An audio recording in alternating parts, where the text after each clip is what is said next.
Poeira no boot, é cinza que chute. Campão, barro na canela. Maloqueiro, fute, talento, é arte de chão. Ouro de favela, imaginei. Big boy do Charles, voltei, estilo Charles Dom pra fazer. Vamos agora até Porto Alegre falar com o Diogo Oliveira sobre o Grenal 419, que jogou a decisão para o Grenal 420, Diogo. Bom dia, bem-vindo à redação.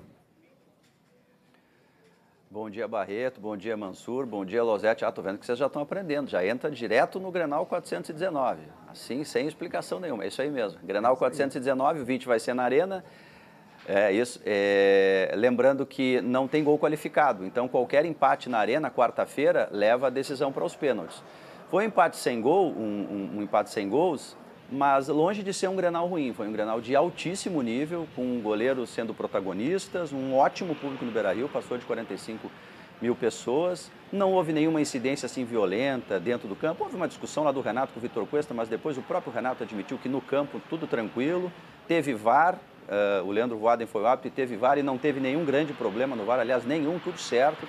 O Grenal começou com o Grêmio um pouco mais hegemônico. O Renato adotou uma estratégia, ele usou o seu lado esquerdo de ataque para ir para cima do Inter, né? Porque lá pelo lado direito de defesa do Inter havia Zeca, que não está muito bem, e o D'Alessandro, que não tem mais a capacidade de recompor, e o Cortez passou várias vezes por ali. E aí no começo do jogo, o Cortez só não teve a qualidade para fazer o cruzamento, mas várias vezes ele passou.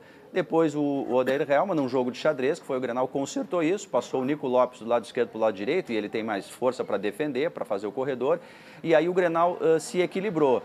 Chances para os dois lados, os dois times, cada um no seu modelo, o Grêmio tentando trocar mais passes, o Inter com muita intensidade, reação.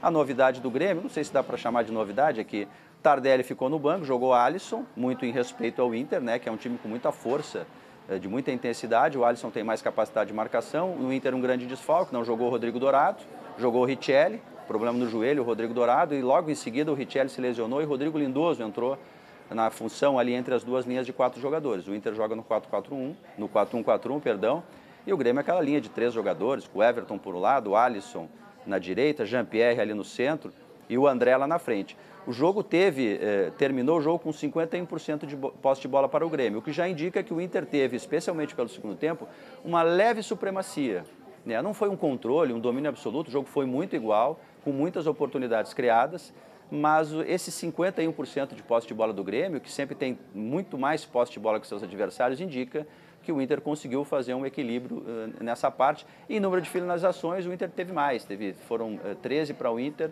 e 8 para o Grêmio. Então foi um Grenal equilibrado, que houve chances de gols, os goleiros foram protagonistas, mas foi assim um Grenal de bastante equilíbrio mesmo. Assim, até difícil a gente dizer se havia merecimento, justiça, se é que existe isso em futebol, de um vencer.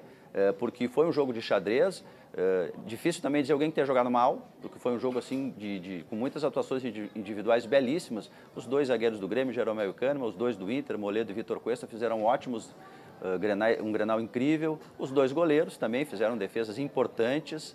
Um Grenal assim de muita... Os atacantes ficaram a dever, porque os dois times se defenderam muito, e final de Campeonato Gaúcho, o Grenal tem sempre muito isso, né? Muito respeito. Não chega a ser um Grenal do medo, foi um Grenal do respeito. Os times se defendendo demais, inclusive o Grêmio, né? Que é um time que ataca bastante, mas jogando na casa do adversário, se defendendo bastante. Ficou tudo para quarta-feira, está absolutamente aberto. Eu não me arrisco a dizer se tem favorito ou se tem indicativo de que alguém pode vencer. Só o fator local a favor do Grêmio. O resto, tudo absolutamente aberto. No Grenal 419, Barreto. Ficou a decisão para o Grenal 420, né?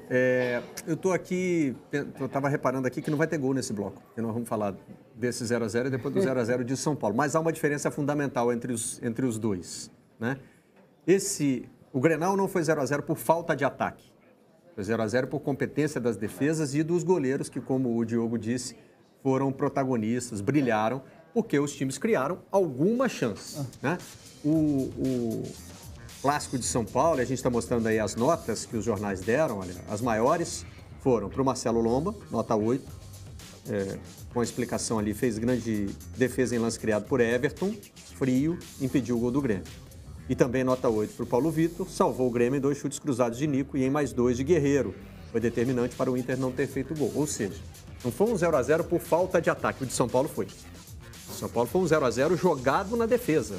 Principalmente por um lado, né? Uma intervenção do Cássio, importante. Duas boas defesas. A cabeçada do Arboleda e o chute do Hernanes de fora da mas área. o chute... no chute do Hernanes... Um baita chute, uma boa defesa. Mas diferente, o nível... Achei a cabeçada mais perigosa, assim, mais duas defesas, quase gol. intervenções boas, o jogo do Beira-Rio com um nível técnico muito melhor. Jogadores melhores. E propostas também muito mais interessantes.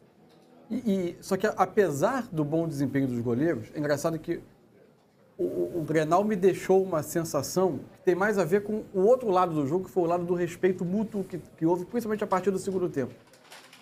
Desde a escalação do Alisson, seja pela escalação do Alisson ou pela maneira como o Grêmio passou a atacar o Inter no segundo tempo, não que ele tenha aberto mão das suas convicções ou da sua maneira de jogar, mas sem tanta ocupação do time todo no campo adversário, com um nível de cuidado muito maior do que o habitual.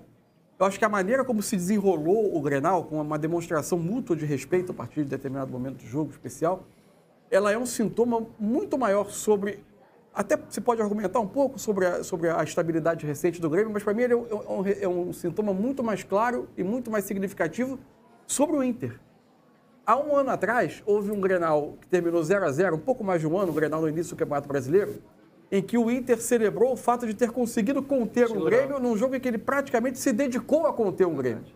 E hoje ele é um Inter que se encontrou nesse seu modelo, que parte de uma marcação forte, de intensidade, muita força física no setor central do campo, no meio do campo, mas de um time que consegue agredir mais, que obrigou também, do outro lado, o goleiro a trabalhar. E que obrigou o rival, que era muito hegemônico nos últimos tempos, pelo menos em termos do seu papel no cenário nacional, a também cuidar da sua maneira de jogar. Então eu acho que, nesse aspecto, esse Grenal ele consolida um pouco esse novo momento do Inter. Enquanto o Grêmio segue sendo um time forte, com recursos, com a sua oscilação recente, mas